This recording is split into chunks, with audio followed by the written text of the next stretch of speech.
go again. Speeding. You ready? Okay. On action. Little sprints, thank you. Background. You know, you go through phases, and there were times when I was really, when I started out really on the GSP, and Rory trained because it was the idea of this sort of, wholly proficient mixed martial artist that was, kind of covering all the bases. And then also with GSP, the athleticism. I knew that my guy had grown up as an athlete, and especially as a wrestler, and his dad had really high standards for him. So I knew that my guy had to be a physical phenomenon, a physical phenom. And then as time goes on, you start to really, the other wrestlers appeal to you, and you watch everybody. The character I play with, like, the glasses I'm wearing now, my character glasses, there's just a great deal of freedom. He can.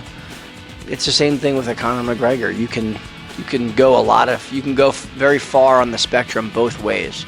Someone like a Cowboy Cerrone, you can jump out of airplanes and be jet skiing and water skiing and scuba diving and hunting, and all right before a fight. I mean, there's just a lot of freedom that some of these fighters have, and a lot of freedom that I can have with Jay Coolina on our show.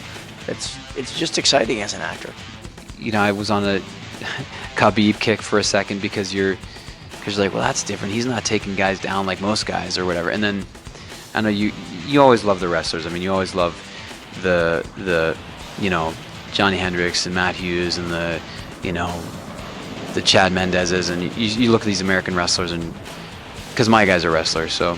Of course, yeah, and social media has been really helpful with that, to be able to follow these fighters and see what they're wearing and how they move and how they talk. The first season I really went after Uncle Creepy, Ian McCall. There's a little mayhem here and there, who I know just lost, but and then this season I really started with Conor McGregor, but he wasn't well known when we were really starting our second season. So you'll see a lot of Conor in there. There's a bit of Cowboy. You pick up bits and pieces from lots of different fighters, but I'd say that group of four is probably my closest bet for Jay.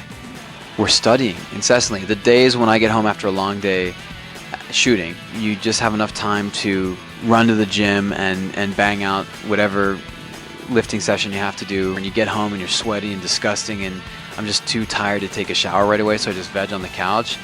And your mind is, you're just spent. But the one thing I'll do is I'll put on like UFC Fight Pass, and you go, okay, even though I can't move from this damn couch, I can at least like watch an hour or two of fights for research.